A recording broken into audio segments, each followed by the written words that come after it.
Your music beautifully captures the way you see the world, especially in how you portray the Peanuts gang navigating complex emotions, offering advice, and embracing understanding over judgment. It's reminiscent of your song about leaving this place better than you found it. So how would you say the world of Charlie Brown has made your world better, both as a kid who may have grown up with it and now as a creative who helps shape and contribute to its legacy? Well, it's very affirming because um, that the world of Peanuts never spoke down to us as kids. It assumes that kids have creativity, agency, that they don't always just fight all the time, Hmm. that issues aren't black and white. Um, and that's important to have. It's almost like, like you can feel like um you were just sort of adopted into the wrong world sometimes as a kid or even an adult when all the entertainment is so sensational. It's just all so loud and colorful and agitated.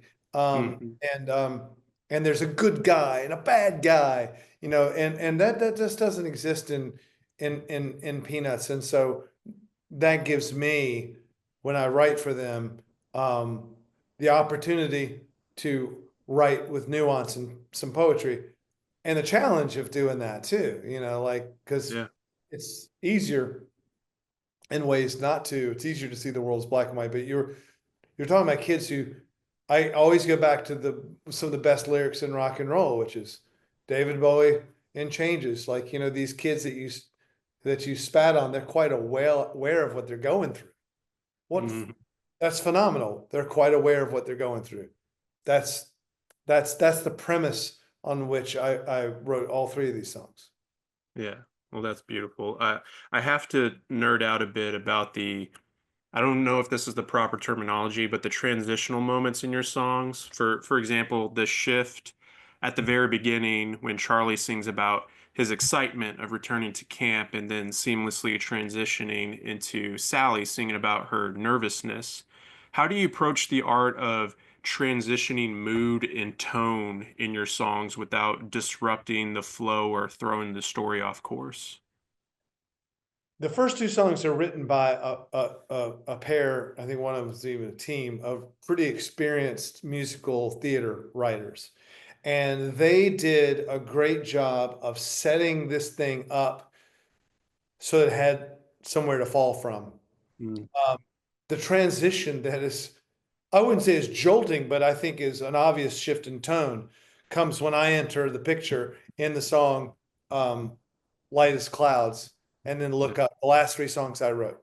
And so, I think the artfulness of the shifting of any tone is, the credit of that lies in the writers and the producers of this and the guys who wrote the first couple of songs, because I have to say I came in, bull in a china shop with my ideas of how Charlie Brown is going to react and feel about his childhood essentially being taken away. They're getting ready to wipe camp, and nobody is going to ever get to go to that camp again, and that's a huge loss. Uh, Yeah. so I was able and had the freedom to come in just hitting that beat.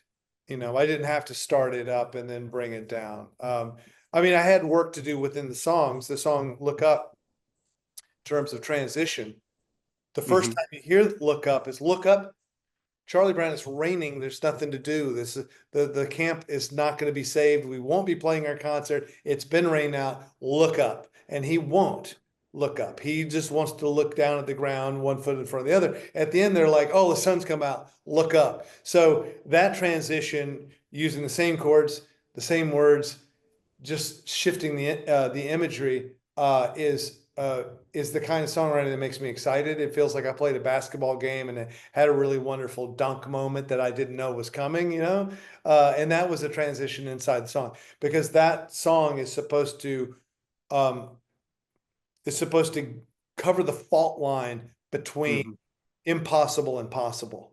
So that transition happens in one song. Whether the transition you're talking about happens between, the songwriters passing this Sally, it's going to be okay. It's going to be the best day ever. And they're talking her up, then they're into camp, and then rug gets pulled out, and then my work starts. I know we're just about out of Yes. time, so I'll cut you loose on asking about what is perhaps something from your youth that was very meaningful, that is a place perhaps that is no longer around, that makes you sad to think Hmm. about, that future generations won't be able to get that experience that you had. Yeah.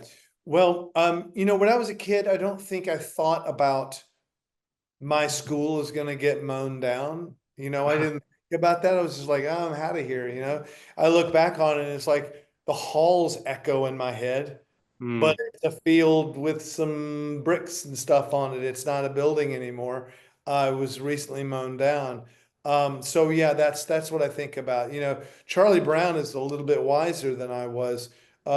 We've allowed him to think about years in the future when he's looking back at the time that he was light as the clouds and could just go to camp and not worry about it. Now that's over. The innocence is over, and he is looking back with sadness on it. So Charlie Brown's always been a little more complex than I was, and I look up to him.